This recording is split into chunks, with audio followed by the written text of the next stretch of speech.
அருகே விவசாய தோட்ட குட்டையில் தவறி விழுந்து 2 வயது குழந்தை பரிதாபமாக உயிரிழந்தது. நீலகிரி மாவட்டம் உதகை அருகே உள்ள ஊட்டி கவர்னர் சோலை பகுதியில் சத்தீஸ்கர் மாநிலத்தைச் சேர்ந்த ஜோசப் ராய் என்பவர் தனது 2 குழந்தை மற்றும் மனைவியுடன் தங்கி கேத்தி அரக்காடு பகுதியில் உள்ள காளான் தொழிற்சாலையில் ஊழியராக பணியாற்றியிருந்தார். இந்த நிலையில் ஜோசப் ராய் மற்றும் அவரது மனைவி காளான் கம்பெனியில் வழக்கம் போன்ற பணிகள் இருந்தபோது தம்பதியின் 2 வயது குழந்தை காளான் பண்ணைக்கு அருகில் இருந்த குட்டையில் தவறி விழுந்து உயிரிழந்தது. குழந்தையின் சடலத்தை பிரேத பரிசோதனைக்காக அரசு மருத்துவமனைக்கு அனுப்பி வைக்கப்பட்ட நிலையில் குழந்தையின் மரணம் குறித்து கேத்தி காவல்துறையினர் விசாரணை மேற்கொண்டு வருகின்றனர். ராசிபுரம் அருகே நள்ளிரவில் நடந்த கோர விபத்தில் உடல் நசுங்கி ஓட்டுநர் உயிரிழந்தார். 6 பேர் பலத்த காயங்களுடன் மருத்துவமனையில் அனுமதிக்கப்பட்டுள்ளனர். நாமக்கல் மாவட்டம் ராசிபுரம் சேந்தமங்கலம் செல்லும் சாலையில் போடிநாயக்கன்பட்டி என்ற பகுதியில் அதிவேகமாக வந்த 2 சரக்கு வாகனங்கள் நேருக்கு நேர் மோதிக்கொண்டதில் காய்கறி ஏற்றி வந்த சரக்கு வாகன ஓட்டுநர் தங்கம் என்பவர் சம்பவ இடத்திலேயே தலைநசுங்கி உயிரிழந்தார். மேலும் பெரியசாமி என்பவர் படுகாயமடைந்தார்.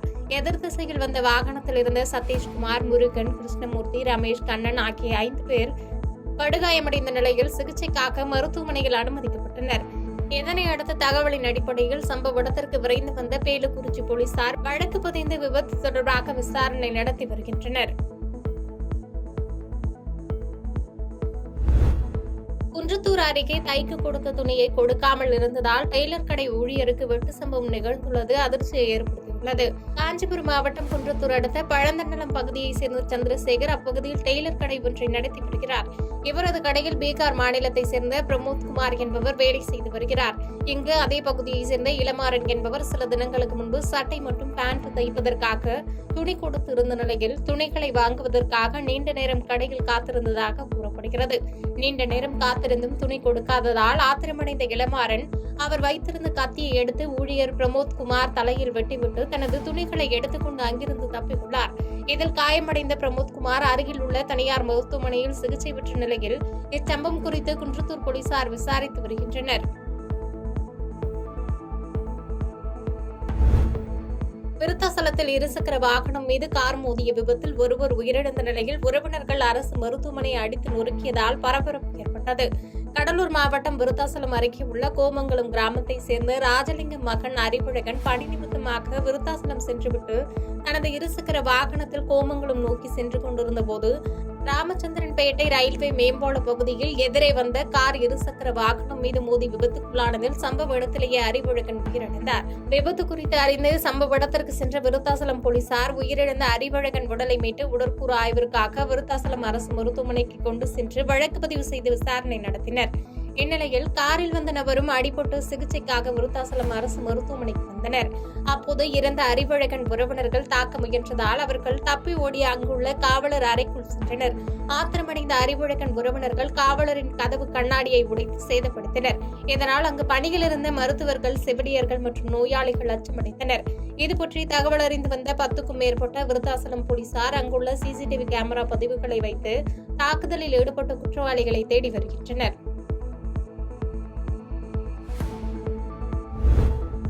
தருமபுரி அருகே கடந்த 24ஆம் தேதி சிப்காட் 60 அடி சாலையில் இரட்டை கொலை செய்து வீசப்பட்ட வழக்கில் 5 பேரை காவல்துறையினர் கைது செய்து சிறையில் அடைத்தனர். தருமபுரி அருகே புதிதாக அமையவுள்ள சிப்காட் பகுதியில் கடந்த 24ஆம் தேதி அடையாளம் தெரியாத ஆண், பெண் சடலங்கள் மீட்கப்பட்ட விவகாரத்தில் தம்பதிகளை கொலை செய்த தேவராஜ், அஸ்வின், சபரி, பிரவீன்குமார், நந்தகுமார் ஆகிய 5 பேரை அதியமான் கோட்டை காவல்துறையினர் கைது செய்து கொலைக்கு பயன்படுத்திய காரை பறிமுதல் செய்தனர்.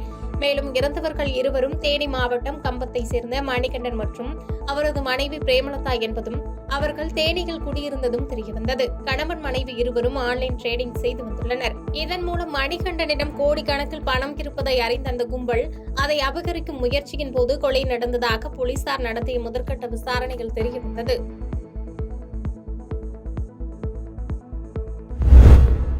நத்தம் அருகே மின்சாரம் தாக்கி ஒருவர் உயிரிழந்த சம்பவம் அப்பகுதியில் சோகத்தை ஏற்படுத்தியுள்ளது. திண்டுக்கல் மாவட்டம் நத்தத்தில் அழகேசன் என்பவருக்கு சொந்தமான உணவகத்தில் மதுரை மாவட்டம் மேலூர் அருகே உள்ள சேக்கிப்பட்டியை சேர்ந்த கருப்பையா என்பவர் பணிபுரிந்து தெரிவித்துள்ளார். இந்த நிலையில் வழக்கம் போன்று கருப்பையா உணவகத்திற்காக கிரைண்டரில் மாவு அரைத்துக் கொண்டிருந்த போது கிரைண்டரில் இருந்து மின்சாரம் தாக்கி சம்பவ இடத்திலேயே உயிரிழந்தார். உயிரிழந்தவரை மீட்ட நத்தம் போலீசார் உடற்கூறு ஆய்விற்காக நத்தம் அரசு மருத்துவமனைக்கு அனுப்பி வைத்தனர். நத்தம் பகுதியில் கனமழை பெய்ததால் மாவு அரைத்துக் கொண்டிருக்கும் போது திடீரென மின்தடை ஏற்பட்டு பின்னர் மீண்டும் மின்சாரம் வந்தபோது மின்கசிவு ஏற்பட்டதால் மின்சாரம் தாக்கி கருப்பையா உயிரிழந்ததாக தகவல் வெளியாகியுள்ளது.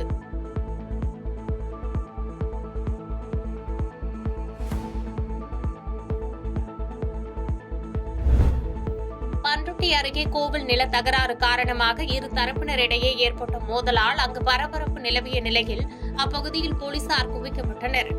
கடலூர் மாவட்டம் பண்ருட்டி அடுத்துள்ள காடாம்புலியூரை சேர்ந்த ஆடலரசு தரப்பினருக்கும் அதே பகுதியை சேர்ந்த ராஜமணிகண்டன் தரப்பினருக்கும் ஐயனார் கோவில் நில தகராறு காரணமாக முன்விரோதம் இருந்து வந்ததாக கூறப்படுகிறது. இந்த நிலையில் இது தொடர்பாக காடாம்புலியூர் காவல் நிலையத்தில் பேச்சுவார்த்தை செய்து விசாரணை நடத்தி வந்தபோது மீண்டும் இரு தரப்பினருக்கும் இடையே மோதல் ஏற்பட்டு ஒருவருக்கொருவர் தாக்கிக் கொண்டனர். இந்த தாக்குதலில் இரு தரப்பை சேர்ந்த மணிமாறன், லோகேஸ்வரன், வினோத், சஞ்சய் உள்ளிட்ட 8 பேர் படுகாயமடைந்த நிலையில் சிகிச்சைக்காக பண்ருட்டி மற்றும் கடலூர் அரசு மருத்துவமனையில் அனுமதிக்கப்பட்டனர். இந்நிலையில் தாக்குதலில் காயமடைந்த ஒரு தரப்பினர் உடனடி நடவடிக்கை எடுக்க வலியுறுத்தி பண்ருட்டி அரசு மருத்துவமனை வாயிலில் அமர்ந்து தர்ணா போராட்டத்தில் ஈடுபட்டது பரபரப்பை ஏற்படுத்தியது. பின்பு போலீசாரின் பேச்சுவார்த்தையை தொடர்ந்து அங்கிருந்து அனைவரும் கலைந்தனர். ஒரே கிராமத்தை சேர்ந்த இரு தரப்பினர் மோதல் சம்பவம் காரணமாக பதட்டமான சூழல் ஏற்பட்டதால் காடாம்புலியூரில் போலீசார் பலத்த பாதுகாப்பு பணியில் ஈடுபட்டனர்.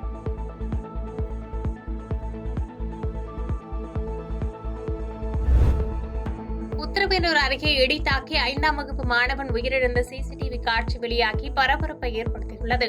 காஞ்சிபுரம் மாவட்டம் உத்தரமேரூர் அருகே உள்ள மானாம்பதி கண்டிகை பகுதியைச் சேர்ந்த ஆரோக்கியராஜ், அஞ்சலி தம்பதியரின் 10 வயது சிறுவன் டேனியல் வீட்டின் வெளியில் நின்று கொண்டிருந்த போது இடித்தாக்கி உயிரிழந்தார். இதுகுறித்து தகவல் அறிந்த பெருநகர் போலீசார் சிறுவன் உடலை கைப்பற்றி பிரேத பரிசோதனைக்காக செங்கல்பட்டு அரசு மருத்துவமனைக்கு அனுப்பி வைத்தனர். மேலும் சிறுவன் இடித்தாக்கி உயிரிழந்த சம்பவம் குறித்து வழக்கு பதிவு செய்து விசாரணை மேற்கொண்டு வருகின்றனர். இந்த நிலையில் இடித்தாக்கி சிறுவன் உயிரிழக்கும் சிசிடிவி காட்சிகள் வெளியாகியுள்ளது.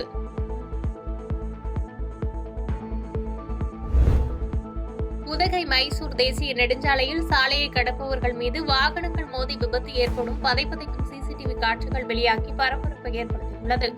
நீலகிரி மாவட்டம் உதகை மைசூர் தேசிய நெடுஞ்சாலையில் நாள்தோறும் சுற்றுலா பயணிகள் உட்பட ஆயிரக்கணக்கான வாகனங்கள் சென்று வருகின்றன.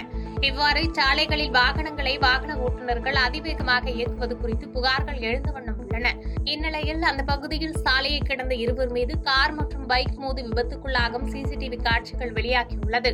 அதிவேகமாக இயக்கப்படும் வாகனங்கள் மீது சம்பந்தப்பட்ட துறை அதிகாரிகள் நடவடிக்கை எடுக்க வேண்டும் என்றும் அடிக்கடி விபத்தை ஏற்படுத்தும் இச்சாலையில் வேகத்தடை அமைக்க வேண்டும் என அப்பகுதி மக்கள் கோரிக்கை வைத்துள்ளனர்.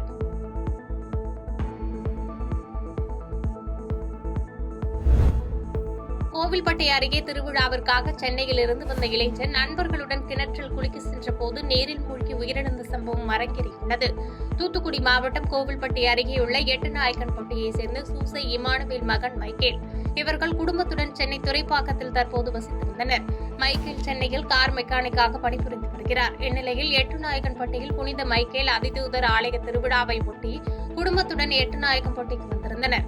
தொடர்ந்து மைக்கேல் தனது 3 நண்பர்களுடன் அப்பகுதியில் உள்ள தோட்டத்திலிருந்து கிணற்றிற்கு குளிக்க சென்ற போது மைக்கேல் நீரில் மூழ்கியுள்ளார். தகவல் அறிந்து அங்கு சென்ற கொம்பப்பட்டி காவல் நிலைய போலீசார் மற்றும் கோயில்பட்டி தீயணைப்புத்துறை நிலைய அலுவலர் சுந்தரராஜன் தலைமையிலான வீரர்கள் மைக்கேலின் உடலை மீட்டு கோவில்பட்டி மாவட்ட அரசு தலைமை மருத்துவமனைக்கு உடற்கூறு ஆய்விற்காக அனுப்பி வைத்தனர்.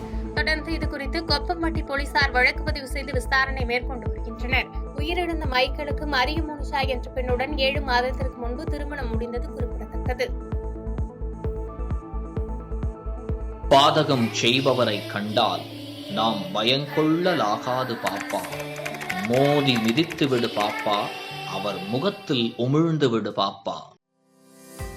அண்மை செய்திகளை உடனுக்குடன் தெரிந்து கொள்ள இணைந்திருங்கள் எம் நாடு தொலைக்காட்சியுடன்.